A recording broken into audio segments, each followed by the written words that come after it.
Assalamualaikum warahmatullahi wabarakatuh. Salam sejahtera bagi kita. Pak, hari ini kita coba untuk membahas tentang pusaka. Yang jelas kita bersama dengan Pak Joko, ahli pusaka sekaligus ahli budaya pergerisan atau mungkin pusaka yang lain. Kita coba untuk mereview hari ini. Kita pengen tahu sejauh mana keris-keris peninggalan nenek moyang kita dari beberapa daerah. Coba kita langsung tanya ke beliaunya, Pak Joko, yang memang ahli dari pergerisan atau pusaka. Pak, tolong sampaikan satu persatu ini pusaka mana saja yang saya pengen tahu ciri-cirinya bagaimana dan dari mana aja.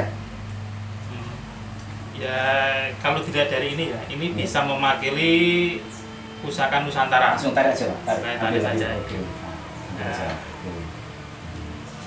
Oke, kita langsung biar kita tahu.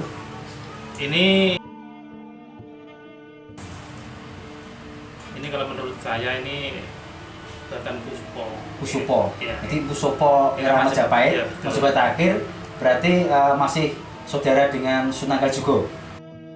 Suaminya ya, dari adiknya, ya istrinya adiknya berarti. Berarti ini kita sudah tahu salah satu pusaka yang membuat, yaitu seorang empu terkenal pada masa itu yang namanya Empu Supo. Masih ada saudara dari Sunan Kalijogo. Ya, ini eranya Majapahit akhir. Mungkin ciri-cirinya apa saja, Pak? Mungkin apa bentuknya, mungkin pamornya gitu. Iya, jadi memang pusaka ini kan khusus modelnya beda. Kalau Majapahit itu biasanya itu penempaannya itu banyak. Jadi bisa kalau pusaka-pusaka era-era sekarang itu penempaannya cuma berapa puluh kali atau mungkin berapa ratus kali. Kalau Majapahit sampai lipatannya sampai bisa ribuan. Ribuan kali. Ya, karena itu pusakanya biasanya agak kecil, tipis tapi kuat. Salah satu ciri-ciri seperti itu. Ya, coba saya megang seperti ini.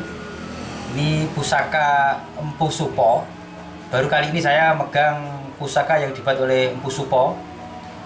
Warnanya hitam, cukup tipis.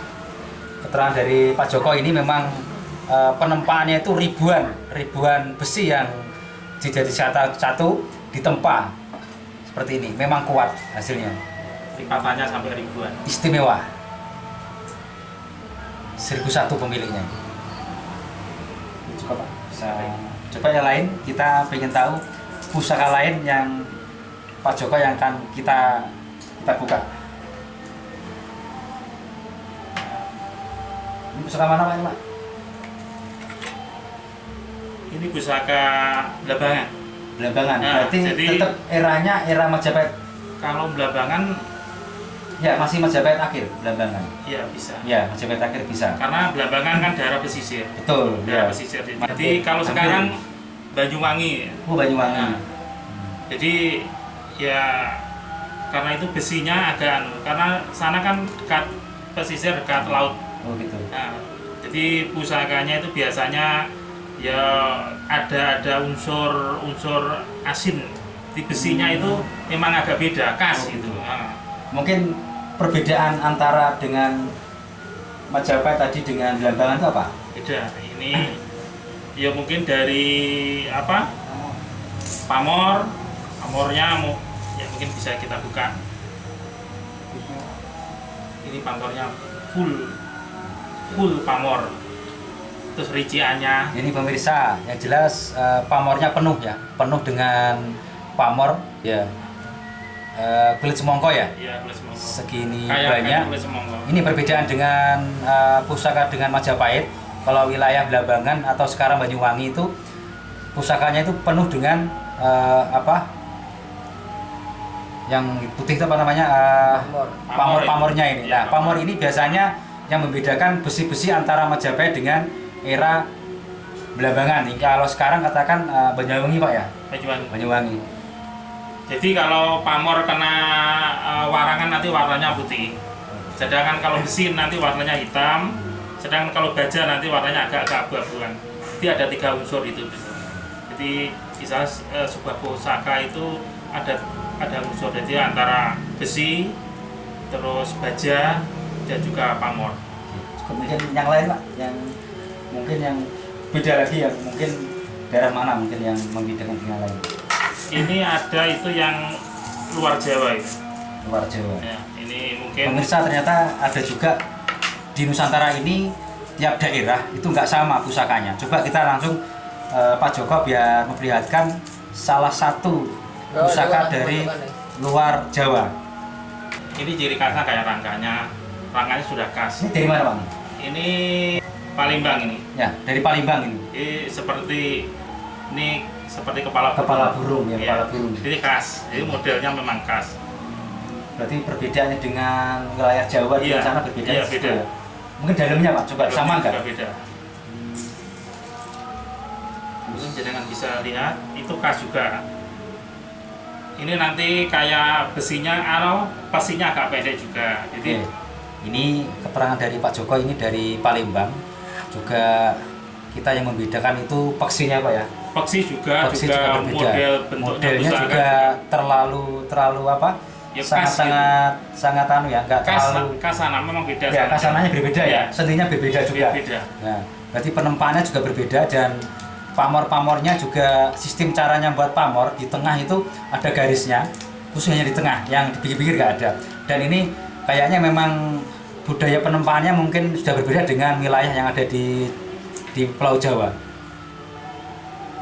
Ya, mungkin itu salah satu pusaka luar Jawa ini. Sekarang kita ini Coba juga beda. Yang ini Pak, yang ini Pak, yang besar.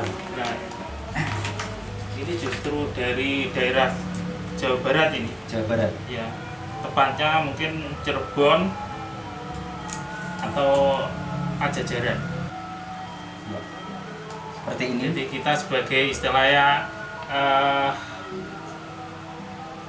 senang sama pusaka, mungkin melihat pusaka itu senang. Jadi dilihat dari pamornya, juga garapnya, kan sangat detail sekali.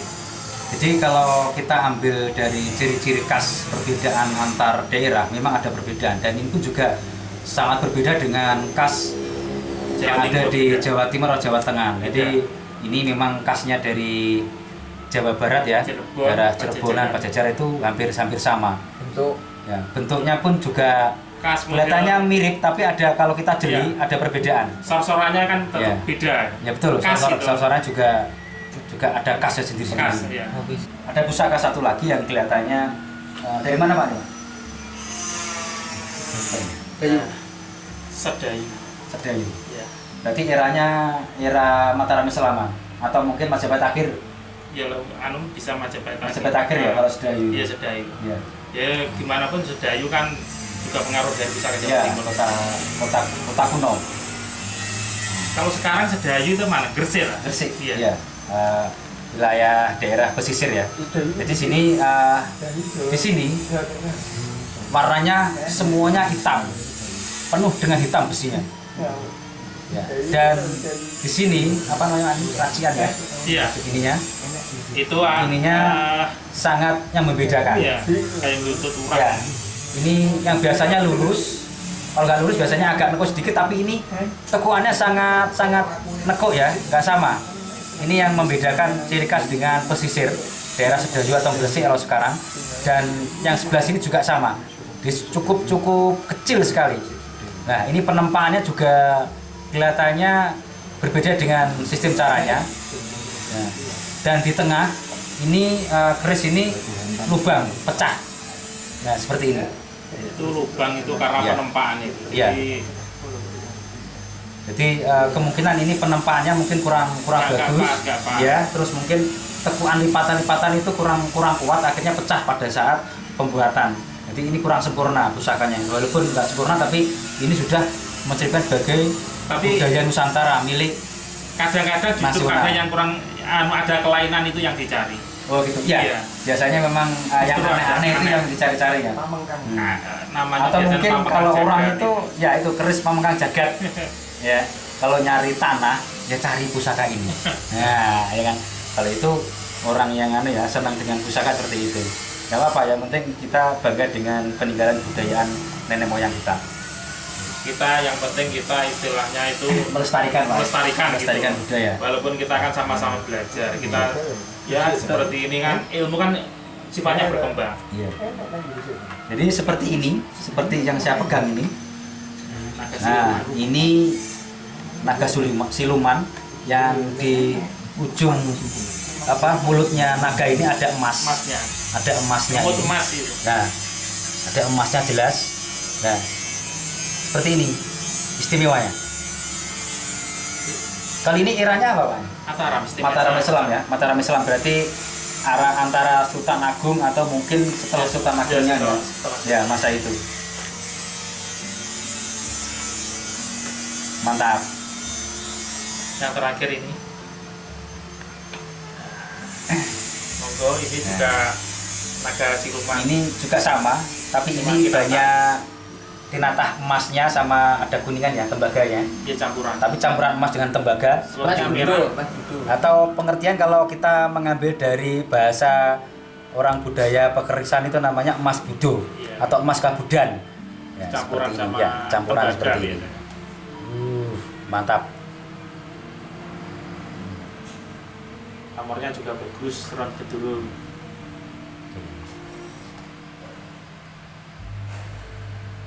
Jarang-jarang punya ini. Aku pun juga punya. Pengen. Kapan mas saya punya, Pak?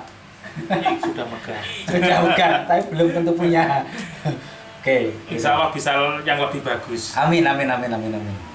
Ya mungkin ya kita sementara penjelasan kita seperti itu. Jadi atau mungkin nanti untuk selanjutnya nanti mungkin ada lagi pusaka yang sementara kita ya pusaka Nusantara yang kita bahas sementara ini aja. Oke. Mungkin Pak, bagi pemirsa, Oke. mungkin Bapak punya mungkin memberi arahan ke pemirsa biar tahu keris itu harus diapakan atau untuk apa gitu. Oh gitu. Ya. Sebetulnya kan orang Jawa itu keris atau pusaka itu sebetulnya kan kalau pemahaman orang Jawa dulu itu kan istri kedua sebetulnya. Istri kedua, jadi istri pertama yaitu istri kedua ya pusaka. Jadi orang dulu itu rata-rata pasti punya. Karena kalau kita pusaka itu kalau dulu istilahnya nggak beli kan, mahar. Ya mahar. Jadi mahar itu sebetulnya ya perumpaan kita beli tapi kita bukan seakan-akan bukan benda, seakan-akan benda. Jadi orang istilahnya sesuatu yang kita hormati. Kan yang dihormati kalau istri, yang kedua kadang pusaka. Iya. Karena itu kita kalau mau beli itu bahasanya itu kurang kalem karena itu kita memahari. Jadi kita lebih menghargai seperti itu. Jadi pusaka sebetulnya itu filosofinya akan seperti itu. Dan kita pusaka bukan ibaratnya bukan sesuatu yang kita puja, bukan sesuatu yang istilahnya kita ke budaya. Jadi pusaka itu warisan nenek moyang yang di dunia sudah diakui secara UNESCO juga ada, sekarang juga hari keris juga sudah ada. Jadi mungkin kalau kita menyenangi pusaka, kalau kita menyukai pusaka itu kita sudah melestarikan budaya dan kita juga ikut ibaratnya nguri-nguri budaya juga. Kita kali ini sudah membuka dari beberapa keris ini, kita akhirnya tahu. Dan mungkin pemirsa kalau ingin mempelajari, ingin tahu tentang pusaka, kunjungi langsung ke Omah Pusaka ya, Omah Warangan yang ada di Desa Banyakan, Kecamatan Banyakan, Kabupaten Kediri.